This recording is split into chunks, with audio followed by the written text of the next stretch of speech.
Com a ajuda de Deus, nós vamos prosseguir, irmãos, falando sobre a porta de quê, meus amados irmãos? Vamos ver se vocês são bons de mente. A porta da fonte.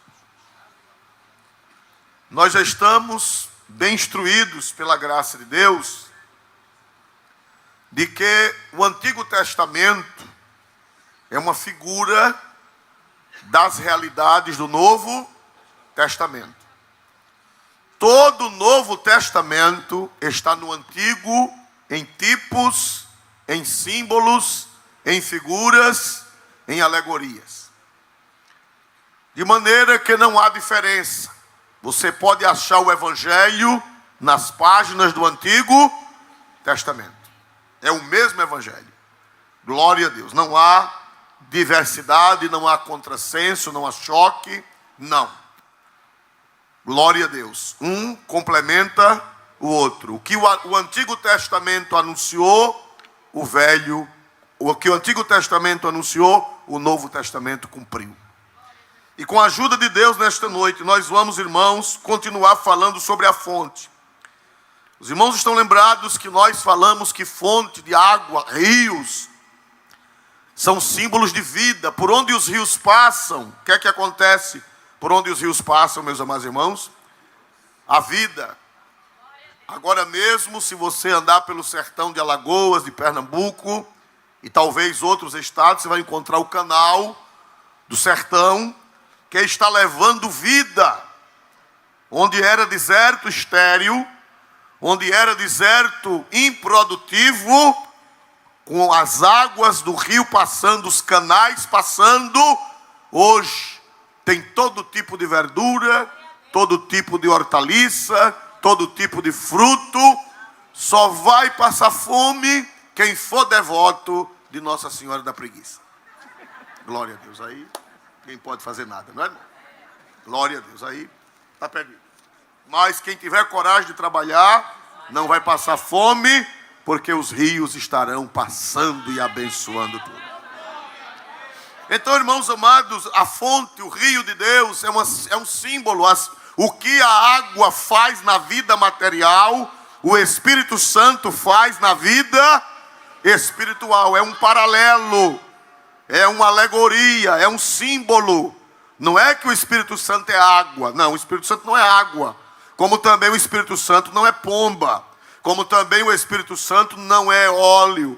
Como também o Espírito Santo não é fogo. Tudo isso são símbolos, figuras que representam. Quer dizer, a ação do fogo é a ação do Espírito. A ação da água é a ação do Espírito. A ação do óleo é a ação do Espírito. Então, são símbolos. A ação da chuva é a ação do Espírito. O que essas coisas fazem no mundo material, o Espírito Santo, a terceira pessoa da Trindade, faz na vida espiritual das pessoas.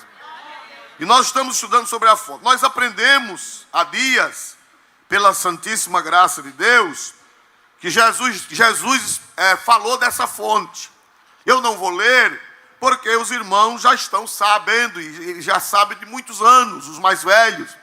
No último dia da festa dos tabernáculos, na última festa que Jesus participou, a Bíblia diz que no último dia ele disse: quem tem sede, venha a mim, o que, irmãos?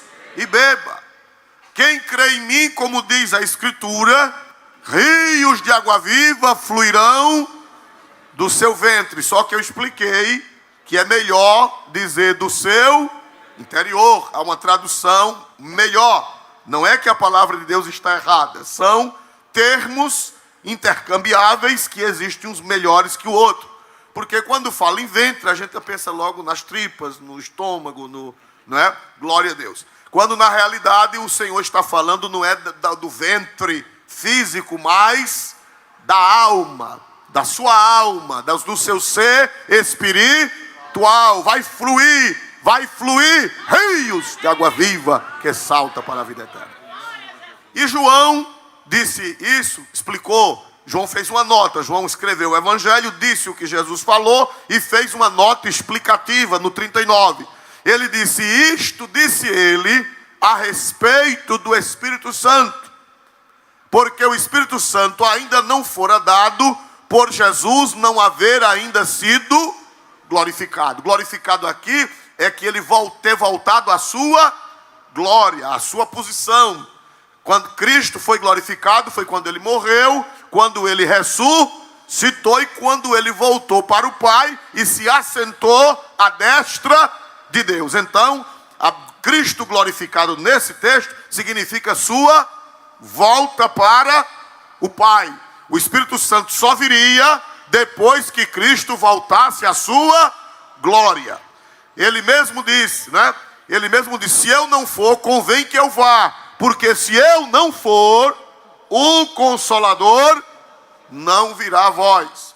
Então, irmãos amados, o Espírito Santo, ele é essa pessoa maravilhosa, e a sua ação é como água, é como um rio, que beneficia, que abençoa. Glória seja dada a Deus pelos rios do Espírito Santo.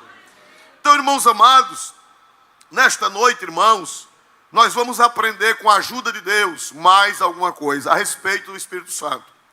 Nós vamos ver, irmãos, que Ezequiel 47, vamos todos abrir a Sagrada Escritura, em Ezequiel 47, glória a Deus. Ali tem uma grande revelação.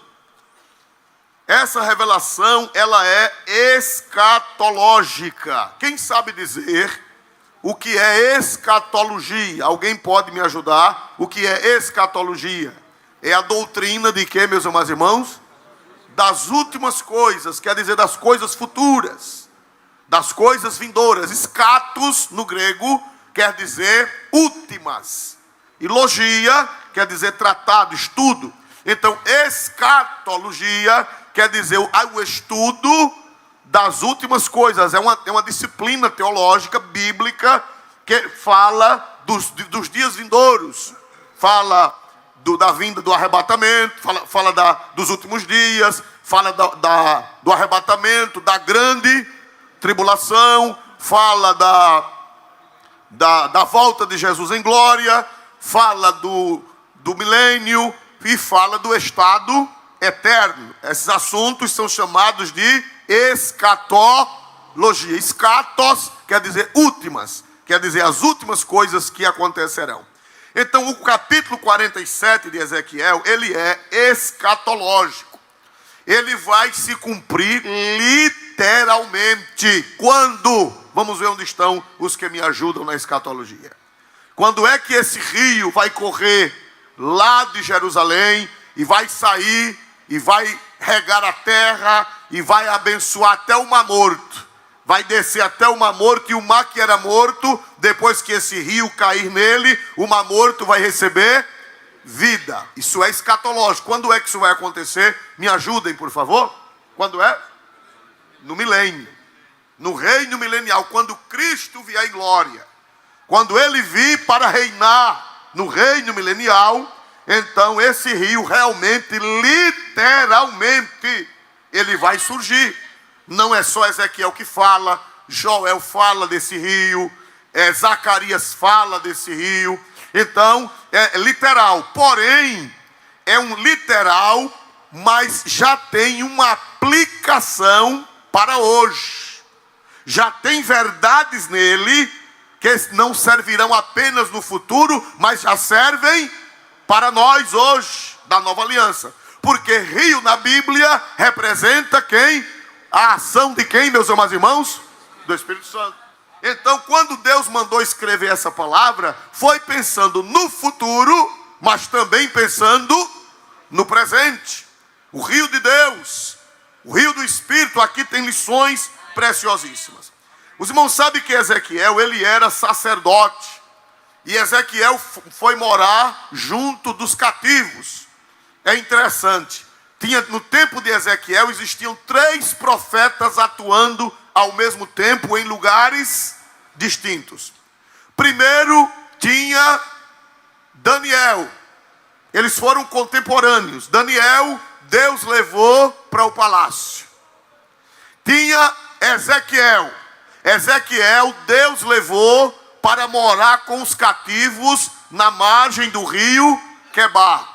E tinha Jeremias, que ficou morando com os pobres da terra. Nabucodonosor mandou Nebuzaradã perguntar a ele. Nebuzaradã era o capitão.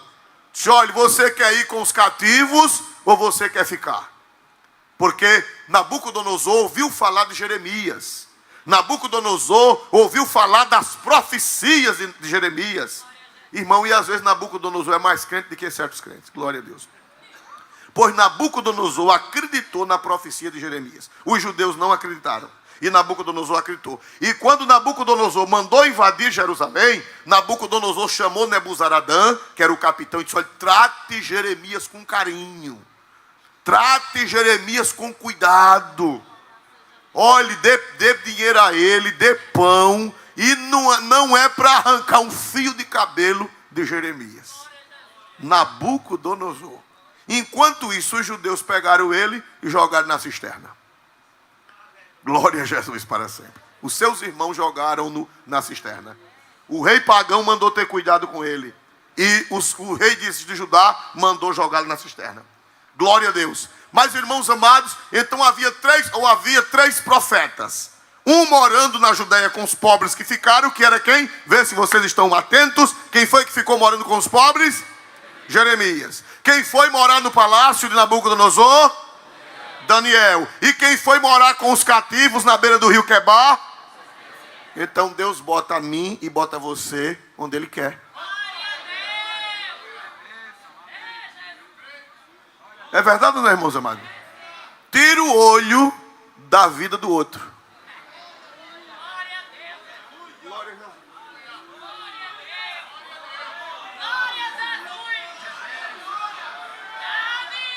Quem foi que deixou Jeremias lá no meio dos pobres? Quem foi? Foi por ordem de quem?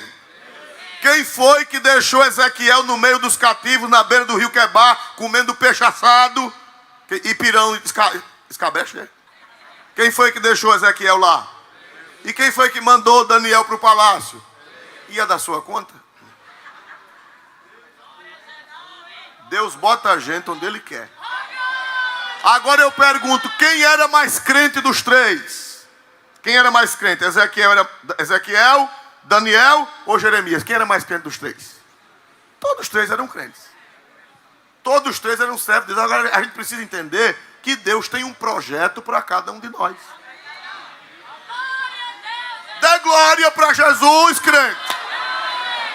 Por que é que muita gente vive murmurando, triste, acabrunhado, revoltado?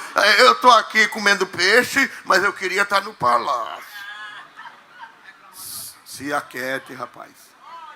Se você conversar muito, vai ficar pior, que você vai se engasgar com as espinhas do peixe. Glória a Deus. Melhor se aquietar.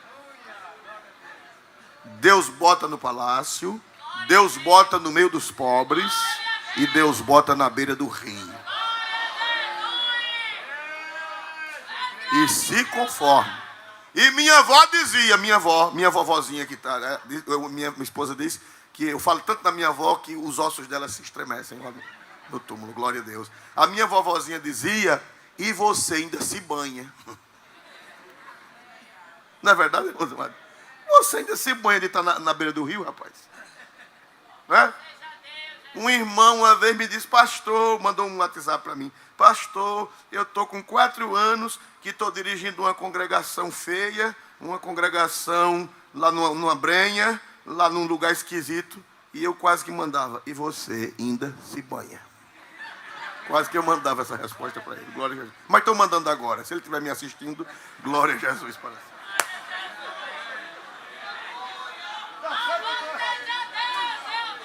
Glória a Deus. Quem dá glória para Deus pela revelação da sua palavra? Aleluia! Eu já passei por beira de rio, já passei por meio dos pobres. Hoje eu estou aqui no palácio. Agora deixa eu dizer uma coisa: o lugar mais perigoso é no palácio.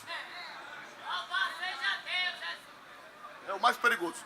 Porque a Bíblia diz que lá no palácio, os príncipes, os sátrapas, os presidentes, o que fizeram? Fizeram tudo para jogar Daniel onde, meus amados irmãos? Na cova do leão. E você quer palácio?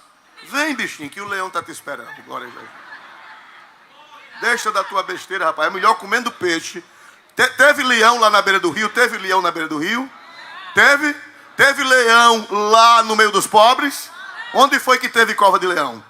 No palácio. Então se aquiete, vai comer piaba, que é o melhor que você faz.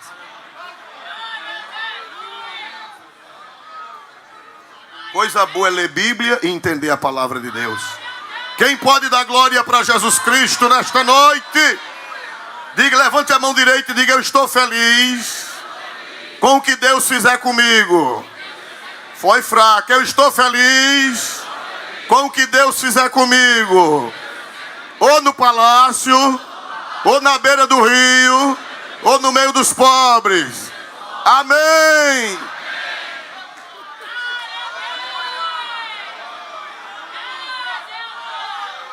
Aleluia! Ezequiel estava onde? Onde era que Ezequiel estava? Deus deixou onde? Na beira do rio Quebar. E lá ele teve visões de Deus. E Deus mostrou, agora interessante, irmão, Deus mostrou mais a Ezequiel do que a Daniel. O livro de Daniel só tem 12 capítulos. E o livro de Ezequiel tem 48. Então a nossa intimidade com Deus não depende da posição de onde nós estamos. Você pode estar na beira do rio e ter mais revelação do que quem está no palácio. Aleluia, glória a Deus. Você pode estar no meio dos pobres. O livro de Jeremias tem 52, né? Jeremias tem 52 capítulos, é assim ou não é? Jeremias teve mais revelação do que Daniel. Hein? E mais 5 de Lamentações. Obrigado, está sabidinho. Glória a Jesus. Aleluia. Mais 5 de Lamentações. Irmão, como é bom estar na vontade de Deus. É verdade ou não é, irmãos amados? E cantar aquele velho hino que dizia: vivo alegre e feliz com quem, meus amados irmãos? A minha alma. Oh, me cante, deixe de murmurar. Vá comer seu peixe na beira do rio. Glória a Jesus e dê glória a Deus que tem revelação, tem visão de Deus. O céu vai se abrir na beira do rio Quebar, onde você está.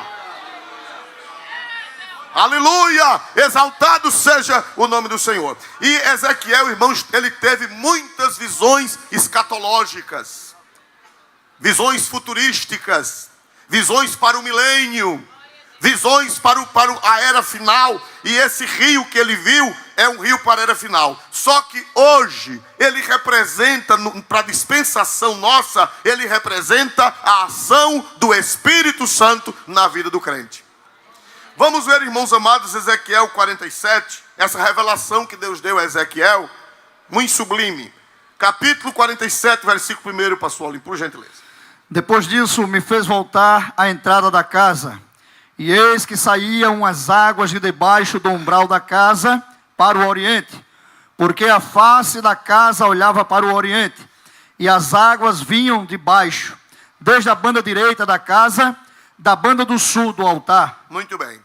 Os irmãos sabem que o templo de Jerusalém vai ser reconstruído. Vocês sabem disso, não sabem, irmãos amados?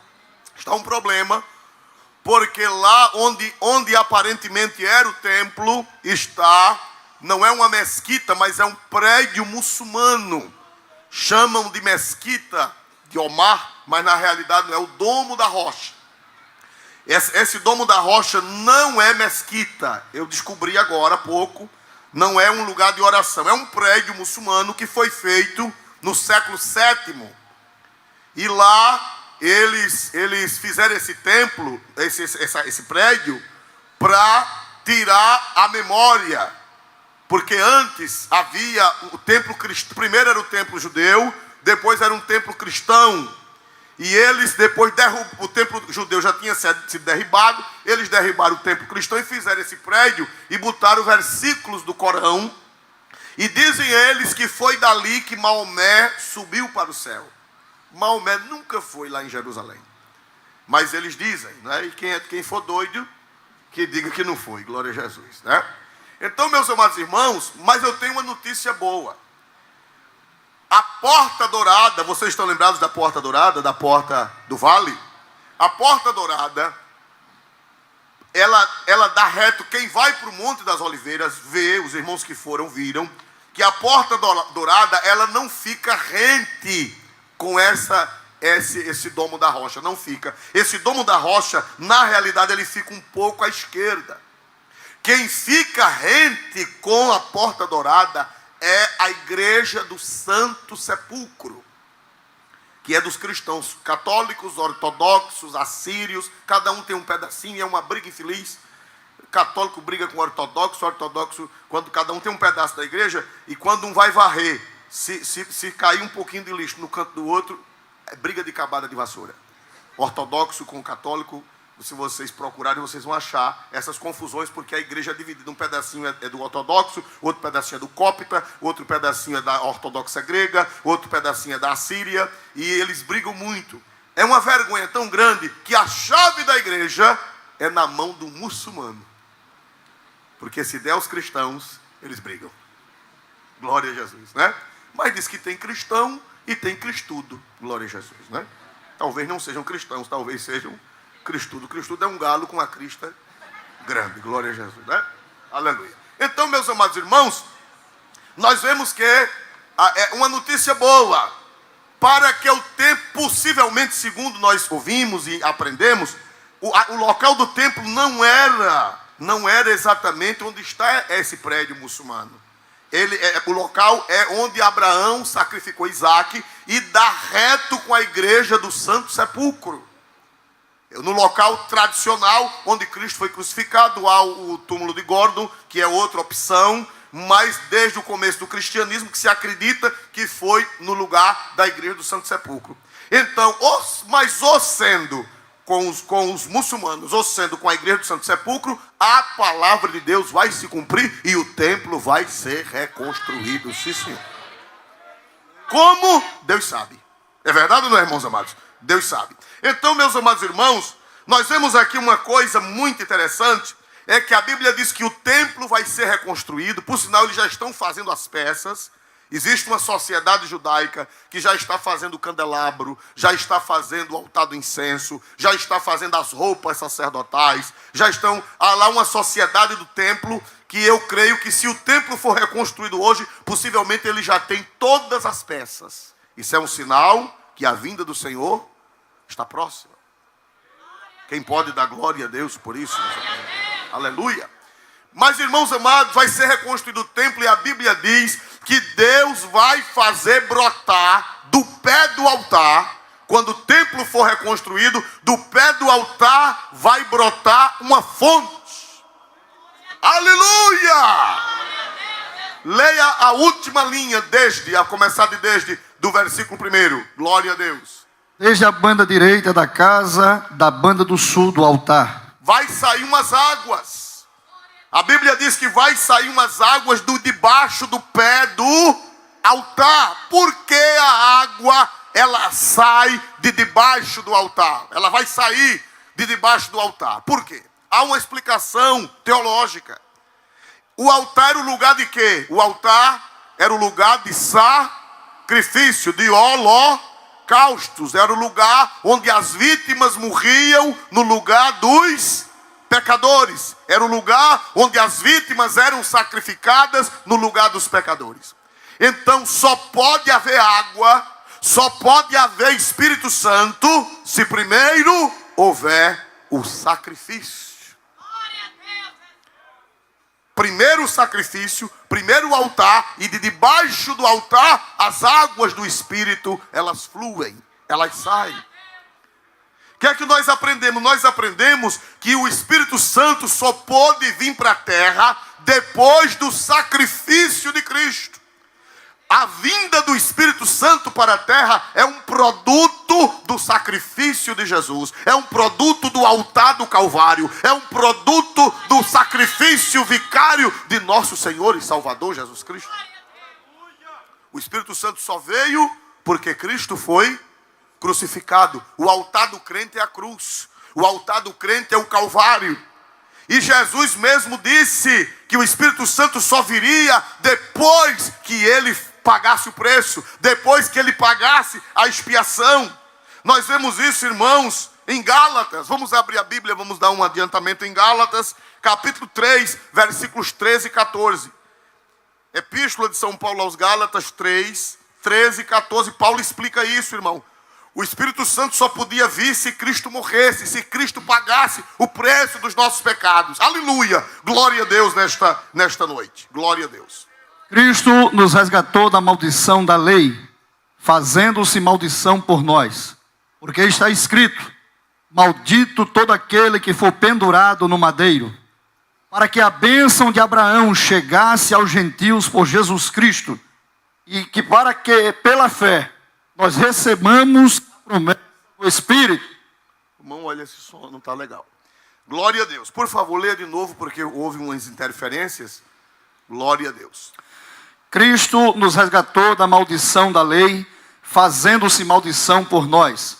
Porque está escrito: maldito todo aquele que for pendurado no madeiro. Observe um pouquinho, pare uma pausa. Nós vemos aqui, irmãos, falando do sacrifício de Jesus. A Bíblia diz que Cristo nos resgatou de quê, meus amados irmãos? Da maldição da lei. Porque está escrito: maldito todo aquele que for pendurado no madeiro. Irmão, com a morte de Jesus na cruz do madeiro, do Calvário, com a morte de Jesus no Calvário, toda maldição da lei, ela foi aniquilada. Por isso que nós não cremos em maldição hereditária na vida de crente.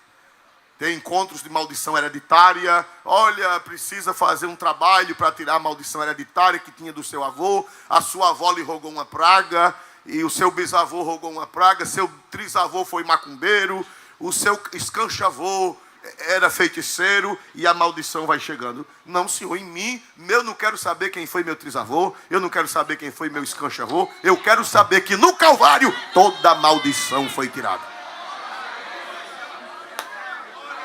Quem crê nessa verdade do Evangelho? Tem nada a ver com seu bisavô, com seu pai, porque seu pai fez um pacto com Satanás, seu pai lhe entregou num PG. Ô irmão, e o que é de mim, irmão? Que quando eu era menino, mamãe me levou num PG. Você é crente? É crente? Aceitou Jesus? Pois lá no Calvário, a maldição do PG foi quebrada. Aleluia. Cristo nos resgatou da maldição da lei. Agora, não sei que você não seja crente. Se você não é nascido de novo, se você não é cristão verdadeiro, então a maldição continua. Agora, se você é cristão verdadeiro, cristão com maldição, cristão pegando macumba, não aceite isso não, irmão. Olha, vem cá, ei, Deus está me revelando, vem cá, Deus está me revelando que você está com um sapo dentro da barriga. Que fizeram uma macumba para você e botaram um sapo dentro da sua barriga. E o crente, ai meu Deus, eu já estou vendo ele se mexendo. Meu irmão, tenha juízo, meu irmão. Quem foi que já viu sapo entrar em barriga de crente? Macumba pegar em crente?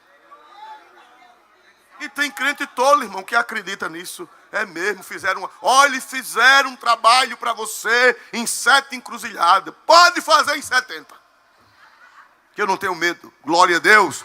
Eu não tenho medo porque eu estou à sombra da cruz. Eu estou à sombra do Calvário. Quem está à sombra do Calvário, dê glória para Deus nessa noite. E acabe com essa história de profecia de macumba e crente.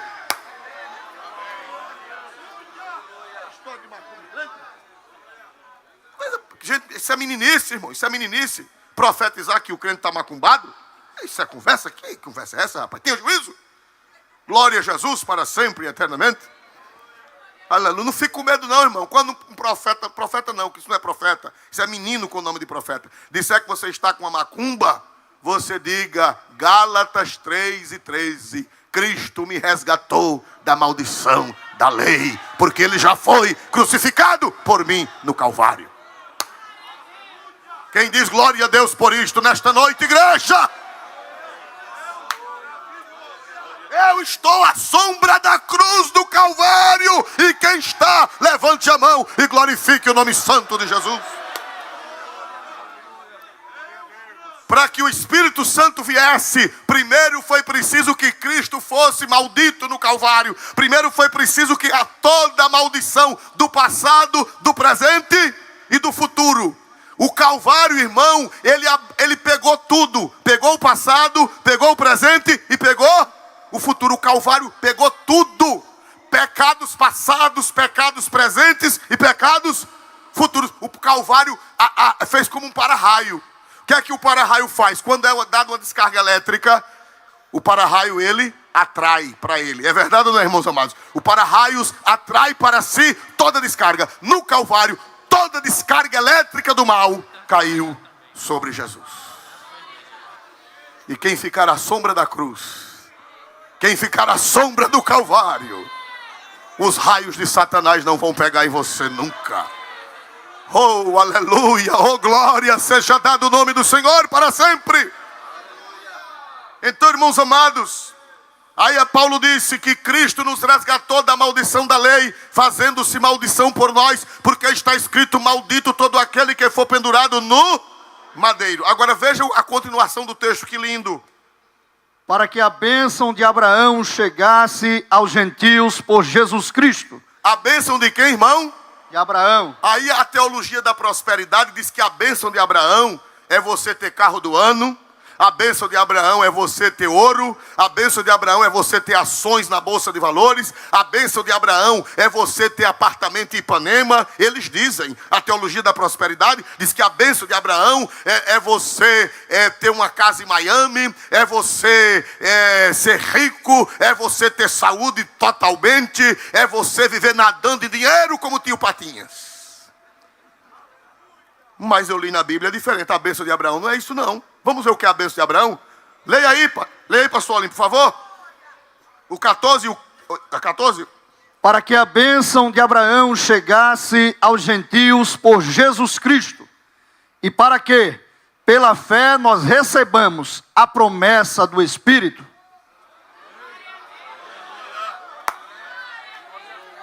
Se eu fosse você, eu andava com aqueles marca-textos. Eu sempre ando com um marca-texto na minha bolsa, no meu bolso, para marcar.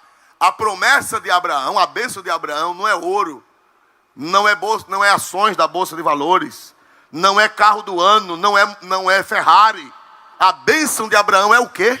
Todo mundo lê o texto. 1, 2, 3. O que é a bênção de Abraão? 1, 2, 3. Para aí, quem era gentil aqui? Quem não era israelita? Quem era gentil? Levante a mão, quem era? Vamos ler de novo agora para você entender melhor. Para que a bênção de Abraão chegasse aos gentios por Jesus Cristo. E para que, pela fé, nós recebamos a promessa do Espírito. Aleluia! A bênção de Abraão não é carro não, irmão, nem apartamento. É a promessa do Espírito Santo!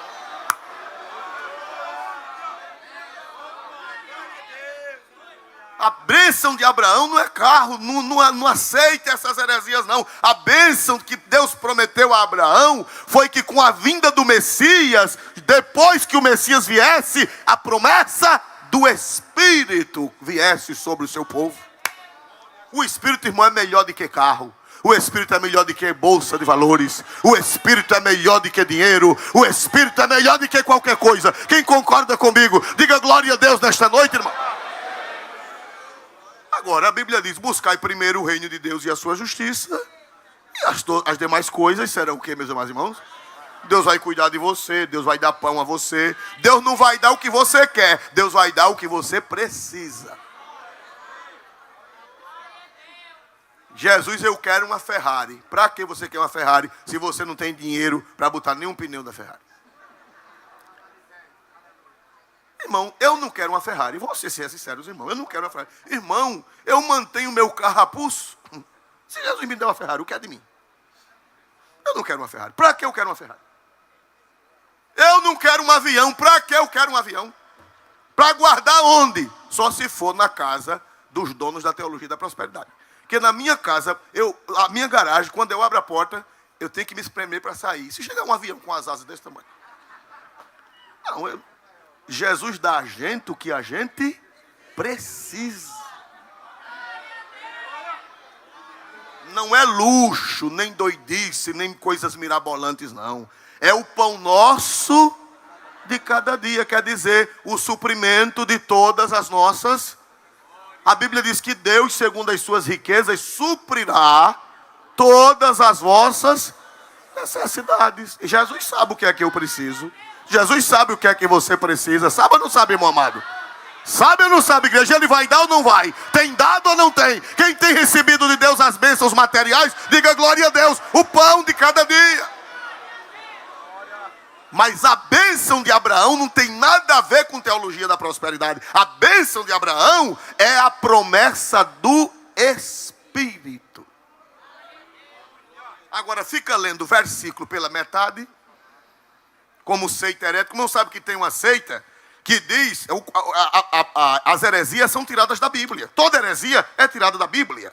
Agora com o quê? Com pedaços de versículos. Com textos fora do contexto. Pedaço isolado. Pega um pedacinho e faz uma doutrina. Toda seita anda com a Bíblia na mão. É verdade ou não é, irmãos amados? Toda heresia anda com a Bíblia na mão. Com versículos isolados. Por exemplo, uma moça que eu encontrei com ela domingo. Hoje já não é uma moça, já é uma senhora, já é avó. Mas quando eu era jovem, ela era jovem também. E ela aceitou Jesus num lugar muito idólatra. Canafístula de Palmeira dos Índios. Eu era novo crente, quando eu aceitei Jesus, ela já era crente. E ela foi a primeira da família que foi crente. E não tem aquele povo que anda de porta em porta vendendo revista? Aí passaram lá. E ela disse, eu já sou crente. Ah, você é crente? Ela disse, sou. Aí o indivíduo disse, estou com pena de vocês. Por quê?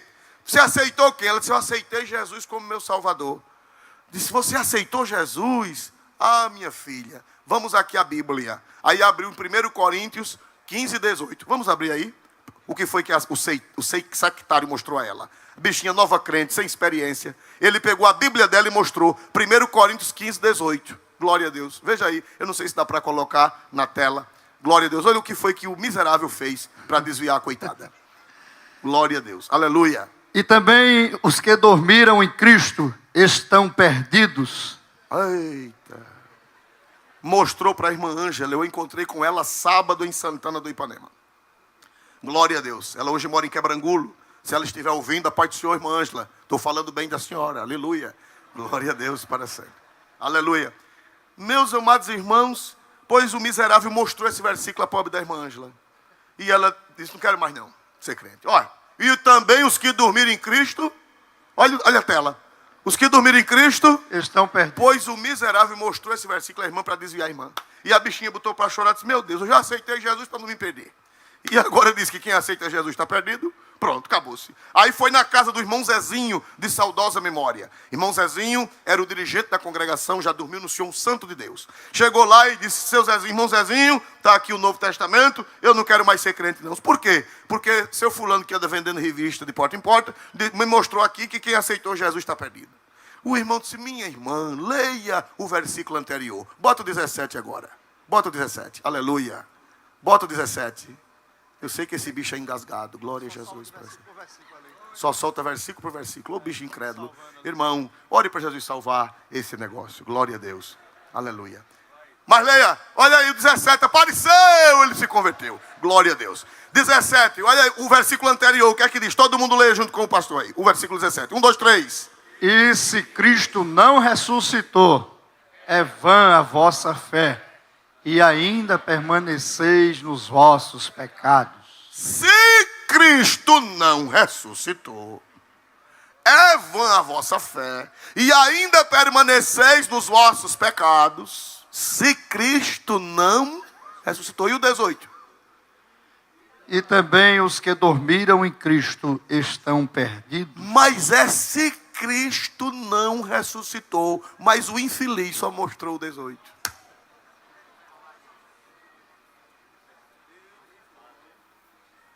Aí quando o irmão Zezinho mostrou esse versículo à irmã, a nova crente, ela disse, então eu agora sou crente de novo. Glória a Jesus. E está crente até hoje, batizada com o Espírito Santo, servindo a Deus. Quem pode dar glória para Jesus? Dê um glória para Deus nessa noite. Então, qual é a promessa? Qual é a promessa da bênção de Abraão? É o recebimento de que, igreja? Do Espírito Santo. Do Espírito Santo, irmão. Que é muito melhor do que ouro e prata. E o 20? O 20, leia aí o 20, porque o irmão está pedindo ler o 20. Mas agora Cristo ressuscitou dos mortos e foi feito as primícias dos que dormem. Aleluia! Cuidado com não vá na onda dessas heresias que mostram versículos soltos. Não. A Bíblia, ela explica-se a si mesma. O que você não entende de um versículo, você vai entender ou na frente ou atrás. É a lei do texto com o contexto. Um texto sem contexto vira pretexto. Aleluia. Então, meus amados irmãos, a bênção do Espírito é mais do que ouro e prata. Você está lembrado de Davi quando pecou? Você está lembrado quando Davi pecou? Davi era rei, Davi tinha trono, Davi tinha coroa de ouro, Davi tinha dinheiro, Davi tinha palácio, Davi tinha manto, Davi tinha súditos. Mas quando Davi pecou, ele não se preocupou de perder nada disso. Ele disse assim: Senhor, torna a dar-me a alegria da tua salvação e não retire de mim o teu Espírito Santo. Para ele a coroa, para ele o manto real, para ele a posição, para ele a carruagem de ouro, para ele o mais importante era o Espírito Santo de Deus na vida. Você pode dizer glória para Deus nesta noite? Então, irmãos amados, nós vemos aqui na palavra de Deus, na Bíblia Sagrada, que a promessa para que o Espírito Santo viesse, primeiro foi necessário que Cristo padecesse no madeiro. É por isso que em Ezequiel, de onde é que procede a água, o rio? Procede de debaixo de quê, meu amado irmão? Do altar. Mais alto. Procede de debaixo de quê, meus amados irmãos? Do altar. Do altar. Glória a Deus. Vamos voltar para Ezequiel 47. Glória a Deus. Livro de Ezequiel 47. Glória a Deus. Então Ezequiel viu, isso vai se cumprir literalmente no milênio, mas já está se cumprindo hoje na igreja, porque os princípios são os mesmos. O rio representa o Espírito Santo. Vamos ver o versículo 2. Glória a Deus. E ele me tirou pelo caminho da porta do norte e me fez dar uma volta pelo caminho de fora, até a porta exterior, pelo caminho que olha para o oriente.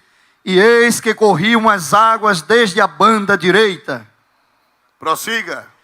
Saiu aquele homem para o oriente, tendo na mão um cordel de medir, e mediu 1000 côvados, e me fez passar pelas águas, águas que me davam pelos tornozelos. Prossiga. E mediu mais 1000, e me fez passar pelas águas, águas que me davam pelos joelhos, e mediu mais 1000, e me fez passar pelas águas, águas que me davam pelos lombos. Prossiga. E mediu mais 1000, e era um ribeiro que eu não podia atravessar, porque as águas eram profundas, águas que se deviam passar a nado, ribeiro pela qual não se podia passar. Os irmãos estão vendo que apareceu um varão, daqui a pouco nós vamos falar deste varão. Apareceu um varão com um cordel de medir, como se fosse uma trena, como se fosse uma vara de medir, uma trena. E ele, de lá do altar para frente, ele mediu 1000 côvados. 1000 côvados, um côvado tem cerca de 45 centímetros. Então 1000 côvados dá cerca de 480 metros. 1000 côvados dá cerca de 480 metros. Ele pegou a linha, ele pegou a cana ou a linha de medir e saiu medindo. E ele, de lá do altar, ele andou mais ou menos meio quilômetro. E quando chegou lá, disse que as águas, elas estavam batendo nos tornozelos. Volta para o versículo na tela, por favor. O versículo 3. Glória a Deus. As águas davam para passar nos tornozelos, cobrindo apenas os pés. Pastor Oswaldo, o que é que significa isso? Depois ele viu, andou mais 1000 côvados, mais 480 metros, a água dava nos joelhos. Depois ele andou mais 480 metros, a água dava nos lombos. Depois ele andou mais 480 metros e a água cobria. Era preciso o quê, meus amados irmãos? Nadar. Pastor Oswaldo, irmãos, o Espírito Santo é lindo. Ele deixou tudo revelado. O que é que significa isso? Isto significa, meus irmãos, que a vida cristã, ela não é de uma vez. Ela não é de uma vez. A vida cristã, ela é passo a passo. E que você deve sempre avançar. E que você não pode aceitar Jesus e ficar só no pé do altar. Você tem que aceitar Jesus e você tem que acompanhar as águas do rio do Espírito Santo. Eu não vou ler porque não precisa. Mas lá em Oséias 6:3 está escrito: conheçamos e prossigamos em que, meus amados irmãos? Conhecer o Senhor, irmãos. A vida cristã é um processo. A vida cristã é um desenvolvimento. Você não pode se conformar de ser esse crente que aceitou Jesus e está com a água só no pé. Não.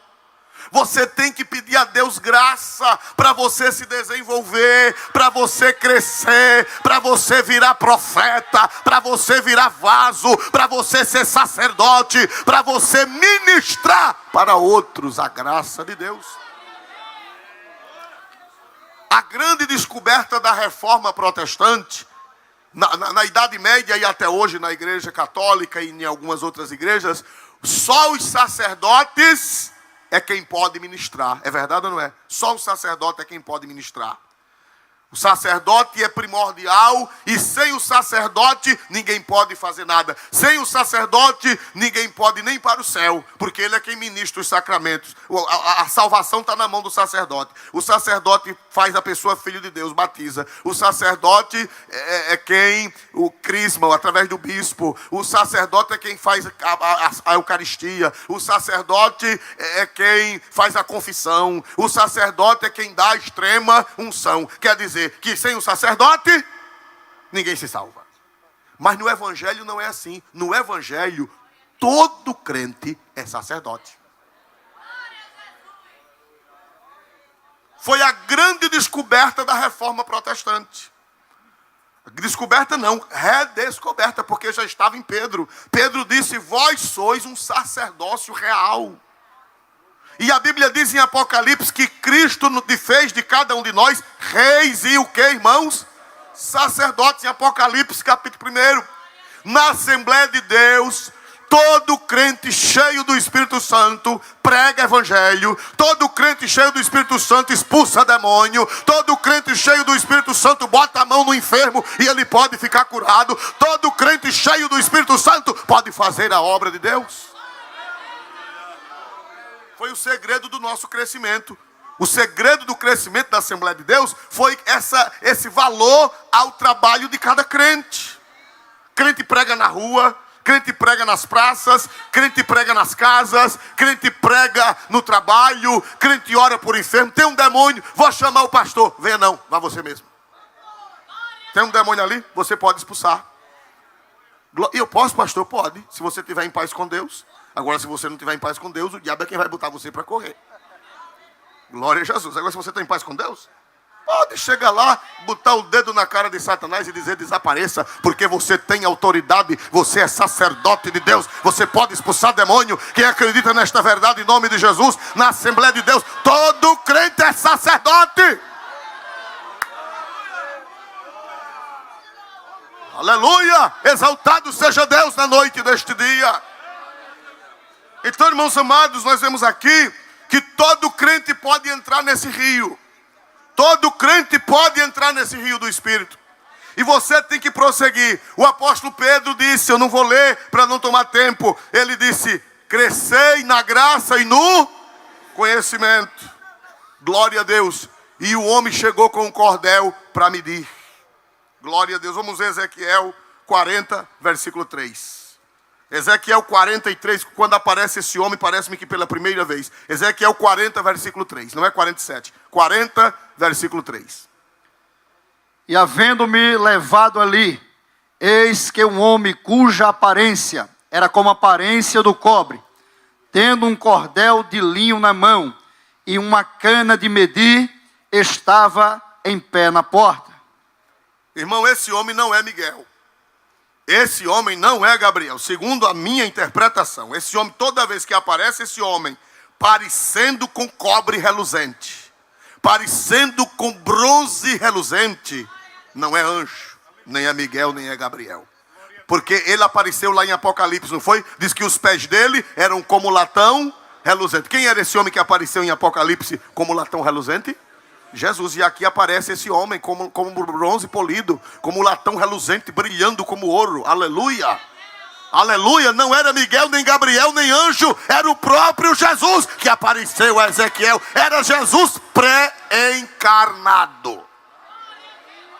Porque Jesus, ele não passou a existir quando ele foi gerado no ventre de Maria. Ele já existia desde toda eternidade. Jesus é eterno. Ele é o Pai da eternidade. Jesus é eterno. Então, muitas vezes houve uma cristofania. O que é uma cristofania? Cristofania é uma manifestação de Cristo no Antigo Testamento. Já no Antigo Testamento ele aparecia. Aquele anjo que apareceu a Gideão não era Miguel, nem Gabriel, nem outro anjo, porque ele recebeu o sacrifício.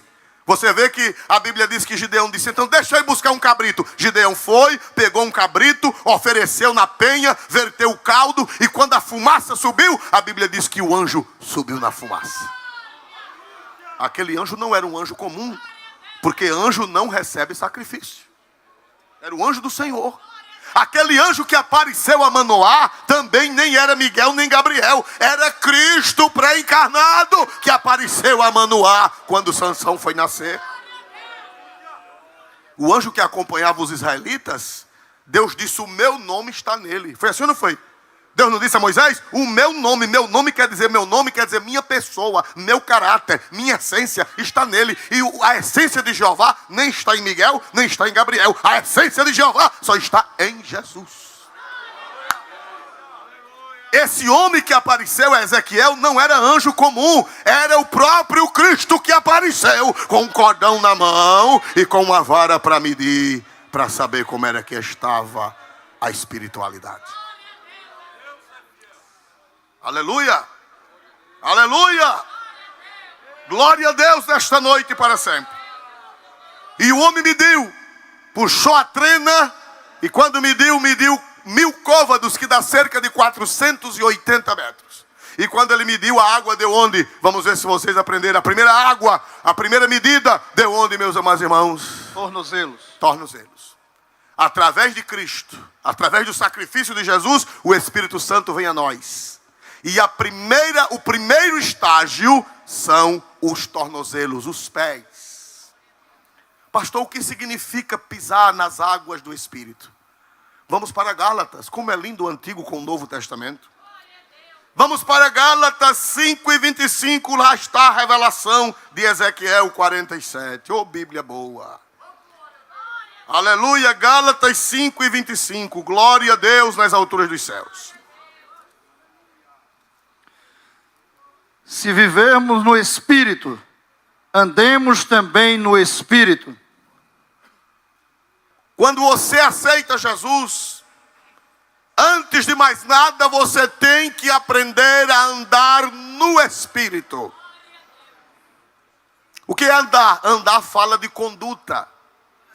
Andar fala de conduzir-se. Andar fala de caminhada. Paulo disse: se vivemos no Espírito, andemos também no Espírito. Eu fui procurar as pessoas que entendem de grego, e eles disseram que essa palavra andar é stoikel, no grego stoikel, que significa pôr-se em linha, alinhado, alinhado, glória a Deus. Alinhado é assim, ó, alinhado. O que é alinhado? Hein? Juntos na mesma direção, na mesma linha, na mesma direção. Andar no Espírito, segundo a língua grega, significa você e o Espírito Santo assim, ó.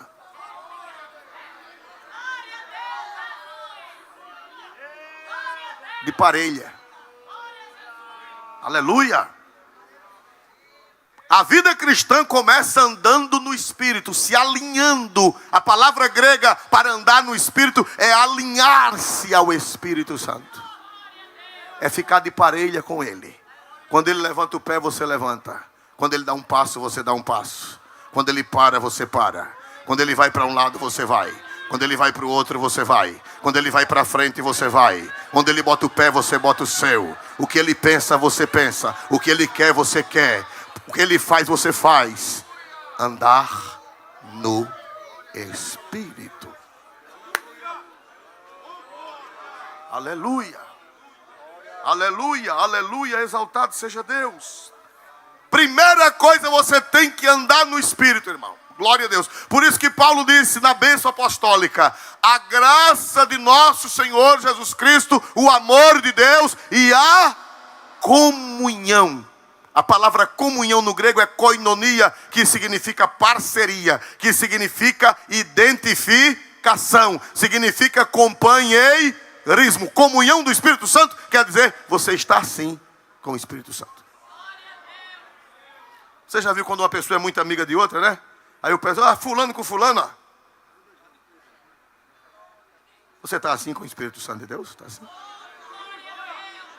Primeira coisa da vida cristã é andar no Espírito. Se você andar com o Espírito Santo, se seus pés estiverem nas águas do Espírito Santo, vai começar bem a sua carreira cristã. Vai começar bem a sua carreira cristã. Louvado seja Deus. Onde é que estão os seus pés? Onde é que estão os seus pés? Onde é que estão os seus tornozelos? Onde é que estão? Aleluia. Primeiro, andar no Espírito. Andar dignamente. Vamos para Colossenses 1:10. Colossenses 1:10. Aleluia. É só passar mais umas paginazinhas e você vai encontrar Colossenses 1:10. Para que possais andar dignamente diante do Senhor, agradando-lhe em tudo, frutificando em toda boa obra e crescendo no conhecimento de Deus. Para que possais andar dignamente diante do Senhor. Agradando-lhe em quê? Agradando-lhe em quê? Em tudo. Se você andar com o Espírito Santo, você vai agradar a Deus. Você vai fazer o que Deus se agrada. Andar dignamente. Eu fui procurar os que conhecem grego e eles disseram que essa palavra dignamente é axios, que quer dizer de forma adequada. Dentro do peso, dentro da medida. Aleluia. Quando o riacho saiu do altar, primeiro ele deu nos tornozelos. E nesta noite o Espírito Santo quer que a gente saia daqui pisando nas águas do Espírito Santo de Deus. Se nossos pés estão andando por outros caminhos, se nossos pés estão andando fora do rio do Espírito, hoje é noite. Se você está fora da água, hoje é noite de você voltar. Aleluia. E começar a pisar nas águas do Espírito. Oh, aleluia. Onde o Espírito Santo colocar o pé, você vai colocar o seu. Onde o Espírito Santo for, você vai. O seu pensamento será o pensamento do Espírito de Deus. Primeiro passo, andar no Espírito. Vê que a água deu nos tornozelos. Glória a Deus. Aí o homem do cordel, quem era o homem do cordel? O homem da linha, o homem da cana de medir. Vê se vocês aprenderam. Por que é que era Jesus? Porque ele aparece como bronze. Ele aparece como latão reluzente. Quem foi que apareceu como latão reluzente lá em Apocalipse? Quem foi, meus irmãos? Jesus. O homem de latão reluzente está aqui nesta noite com uma cana. E ele está medindo nossa caminhada, nossos passos. Glória a Deus nesta noite para sempre. Mas ele andou mais 1000 côvados. O homem foi na frente e Ezequiel atrás. Aleluia! O homem na frente com a cana. A cana é a vara de medir. O homem na frente com o cordel, puxando o cordel. E Ezequiel atrás. Eita, irmão, quando eu chegar no céu, eu vou perguntar a Ezequiel: Ezequiel, me conta, como foi a tua emoção? O homem na frente. Oh, aleluia. O homem todo polido de bronze, com a trena na mão e Ezequiel atrás, irmão. Aleluia. Só em pensar. Glória a Jesus. Glória a Jesus. Glória a Jesus. Aleluia. Quando andou mais 480 metros, que são 1000 côvados, aí o homem parou. E quando Ezequiel olhou, as águas estavam onde? Por favor, Ezequiel 47:3. Ou melhor, 4. Glória a Deus. E mediu mais 1000 e me fez passar pelas águas. Águas que me davam pelos joelhos. Aleluia para aí, aleluia. Quando o homem mediu mais 1000, que parou de medir, aí disse agora Ezequiel disse, Senhor, as águas estão nos joelhos. Primeiro você começa a andar no Espírito Santo. E depois você tem que ir a uma vida mais profunda. Joelho fala de quê? Não precisa ser teólogo.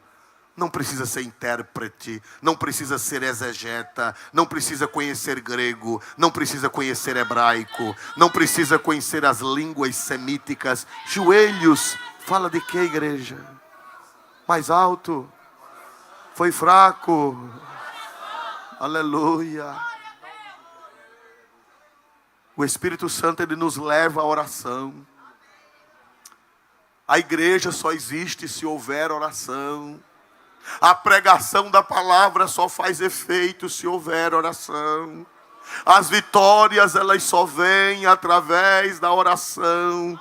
O teu filho, a tua filha só vai se converter através da oração.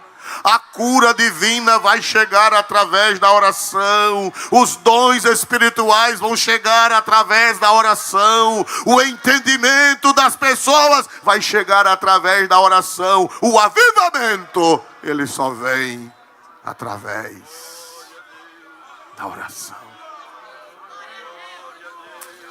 Eu estou triste, porque eu venho lutando e não tenho conseguido. As nossas igrejas antigamente, os irmãos oravam de joelhos. Quando a gente chegava na igreja, irmãos, as águas estavam nos joelhos. Porque a gente de lá da rua já ouvia as línguas estranhas. Já ouvia os brados de oração, a intercessão. A irmã Terezinha Nicásio me disse que muitas vezes, quando vinha subindo, naquele tempo não havia muito barulho, muito carro, era pouco carro na terra, o barulho era menos na terra. E quando vinha subindo aqui a ladeira do Martírios, a igrejinha pequena ainda, mas já se ouvia o barulho das línguas estranhas. E quando a pessoa entrava na igreja, já ia dobrando o joelho para falar com Deus também. E hoje as nossas igrejas não estão orando mais. Parece que nós estamos fora da água. Parece que nós estamos fora do ribeiro. Um inventa uma coisa, outro inventa outra. Um vai bater papo lá atrás, o outro vai para uma sala, o outro fica na garagem, o outro fica no estacionamento.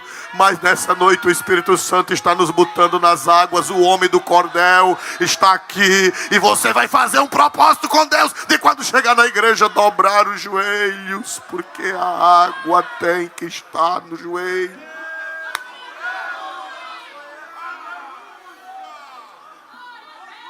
Aleluia. Todas as nossas reuniões antes tinham um período de quê? Todas. Período de quê, meus amados irmãos? Hoje em dia nem os círculos de oração é mais de oração. A maioria dos círculos de oração é de conversação. Tem gente que só chega na hora de pregar. Outros só chegam na hora de cantar. Mas o Senhor nesta noite está dizendo, o homem do cordel está aqui. Quem acredita que o homem do cordel, quem acredita que o homem da trena, o homem de bronze, ele está aqui nesta noite, ele quer pegar a Assembleia de Deus e dizer, volta para o ribeiro. Volta para o ribeiro da oração. Pastores, presbíteros, diáconos, auxiliares e membros em geral. Volta para o ribeiro da oração. A água tem que estar no joelho.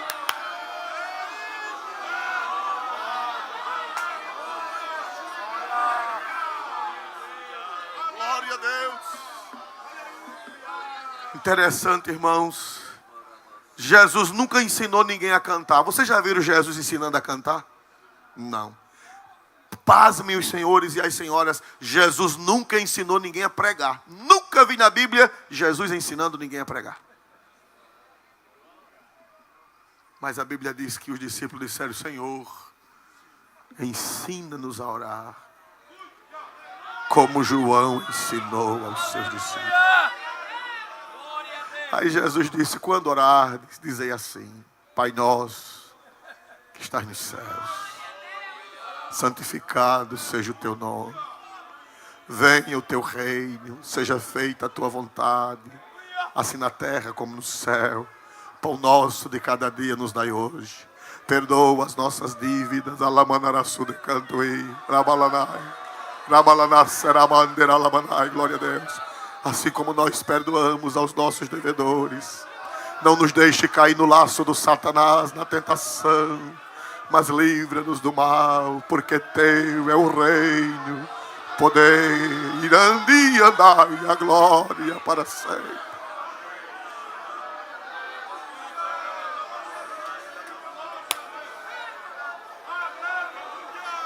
Alanai namanoi nai no mano enxerra manahana demante minha glória.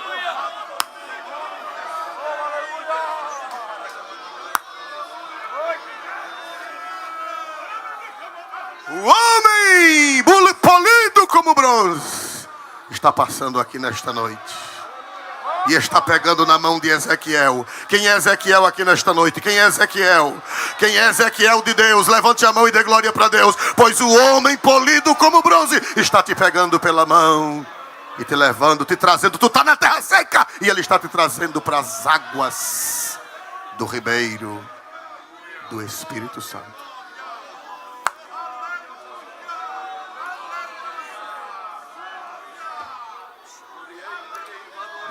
Diga: homem de bronze, homem polido como bronze, pega na minha mão e me traz para dentro do ribeiro da oração, para eu orar no Espírito Santo, para eu interceder pela igreja, e vai haver avivamento, vai haver salvação de almas. Nós vamos ver um tempo que nunca vimos. Aleluia, glória a Deus. Aleluia, se a igreja dobrar o joelho, nós vamos ver um tempo que nunca vimos. Levanta de manhã mais cedo, abre a Bíblia. Se tu não sabes orar, abre a Bíblia e começa a orar os salmos. E ora o Pai Nosso. O Pai Nosso não é uma reza. O Pai Nosso é um modelo de oração. Primeiro, Pai Nosso que estás nos céus. Primeiro você tem que entrar adorando. Papai, eu te adoro. Papai, eu vim aqui te prestar louvor. Aí nessa hora você pode cantar o hino. Você pode cantar nessa hora no Pai Nosso que está no céu. Você pode cantar: meu Jesus, tu és bom. De joelhos: tu és tudo para mim. Foste morto, mas vives em mim. Tu mereces louvor, ó Cordeiro de Deus. Tu és tudo, sim, tudo para mim. Aí a lágrima quente vai descer no canto do olho. E você vai dar uma rajada de línguas estranhas em adoração. Aleluia. Você vai adorar o Senhor. Não é para entrar pedindo, é para entrar adorando. Pai Nosso que está no céu, santificado seja.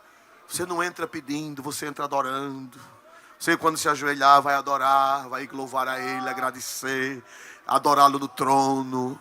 Só isso já vai um tempão. Só isso já vai um tempão. Glória a Jesus, santificado seja o teu nome. Venha o teu reino. Jesus, olha, Senhor, a maldade que está na terra, o reino de Satanás. Tira o reino de Satanás da terra. Aí você vai brigar com os demônios. Demônio, eu te repreendo em nome de Jesus. Demônio que está na cabeça do presidente Temer. Demônio que está na cabeça dos deputados. Que está na cabeça dos governantes. Eu te repreendo, saia. Reino das trevas, eu te repreendo. E entre o reino de Deus, entre o domínio de Deus, entre o domínio de Cristo, na sociedade, na minha família. Demônio que está operando no meu filho, na minha filha, filho, no meu neto, na minha neta. Eu te repreendo em nome de Jesus. Que o reino de Deus entre, que Jesus reine, que Jesus impere na igreja, que Jesus impere na sociedade, que Jesus impere na minha vida. Reino das trevas que está em mim desapareça, porque eu quero que Jesus reine. Venha o teu reino, venha o teu reino, venha o teu reino. Reino de Deus venha nas missões, onde estão os missionários. Reino de Deus vá lá, dê palavra aos missionários, Senhor. Ou eles estão pregando, Senhor, que o reino de Deus cresça na Bolívia, que o reino de Deus cresça no mundo muçulmano, que o reino de Deus cresça, aleluia, na África, que o reino de Deus cresça aqui em Alagoas. Oh, em nome de Jesus, que o reino de Deus se espalhe. Meu Deus, o meu filho que está no reino das trevas, que ele saia do reino das trevas e para o reino da luz. Irmãos amados, não tem quem possa com isso. Águas nos joelhos.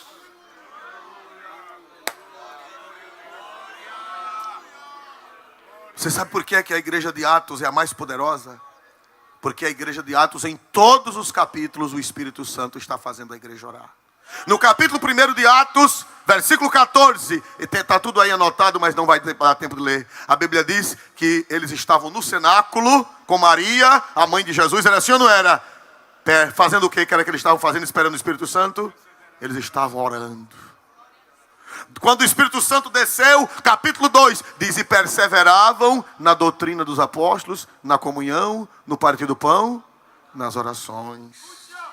No capítulo 3, Pedro e João, a hora nona, eles iam para o templo. A hora de quê, meus amados irmãos?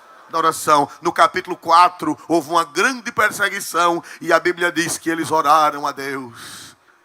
No capítulo 5 tem oração. No capítulo 6 eles vão separar os diáconos e eles oram. No capítulo 7 Estevão cai com as pedradas e ora: Senhor Jesus, recebe o meu espírito. No capítulo 8, Pedro e João, eles vão para Samaria e eles oram e impõem as mãos e o Espírito Santo desce. No capítulo 9, Ananias está orando e o Senhor aparece a Ananias. Tem um homem na rua direita chamado Saulo e ele também está orando. Ele já começou orando. Tu está orando aqui, ele está orando lá. Tu está orando aqui, ele está orando lá. Tu está orando aqui. Senhor, eu muito vi falar desse homem mal. Fique calado, porque ele está orando. Quem está orando não faz mal. Quem está orando não peca. Quem está orando não faz mal. Paulo está orando. Fique calado, Ananias, porque o homem está orando. No capítulo 10 de Atos, Pedro sobe ao eirado. Para quê, irmão? Enquanto a mulher preparava a comida, a mulher de Simão curtidor, estive na casa. Eu estive na porta da casa. Aleluia. E a mulher de Simão cozinhando, a mulher de Simão curtidor de couro cozinhando. Deu fome. Pedro foi para cima do telhado fazer o quê, meus amados irmãos? Orar. Oh, irmão, enquanto a mulher está cozinhando, vai orar. E, aleluia, não perca tempo, vai orar.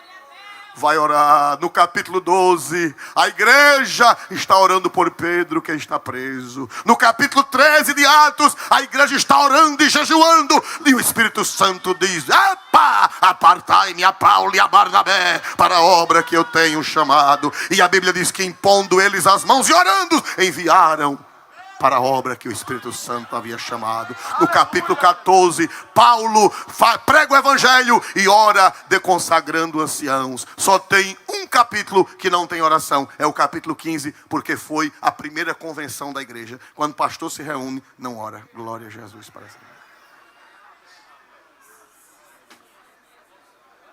No capítulo 16, aí a convenção se acaba, graças a Deus. Aí no capítulo 16, Paulo e Silas estão orando na prisão. No capítulo 17, Paulo está orando em Atenas pela conversão. No capítulo 18 ele está orando e o Senhor diz: Paulo, fala e não te cales, porque eu tenho muito povo nesta cidade e ninguém levantará a mão para te fazer mal. No capítulo 19 ele ora. Aleluia. A semana passada, 12 crentes frios. Estão lembrados? 12 crentes frios. Quando ele ora no capítulo 19, o Espírito Santo desce e eles falam línguas e profetizam. No capítulo 20 ele ora. No capítulo 21 ele ora. Capítulo 22, capítulo 23, capítulo 24, capítulo 25, capítulo 26, capítulo 27, capítulo 28. A igreja orando, orando, orando. E Jesus salvando, curando, batizando com o Espírito Santo, resolvendo o problema. Água no joelho. Água no joelho. Só vai haver milagre se houver água no joelho. Quem quer fazer o propósito de orar mais, fique de pé. Fique de pé conversando com Jesus. Fique de pé orando e diga: Jesus, eu estou fora da água, mas me pegue pela mão e me traga para dentro das águas.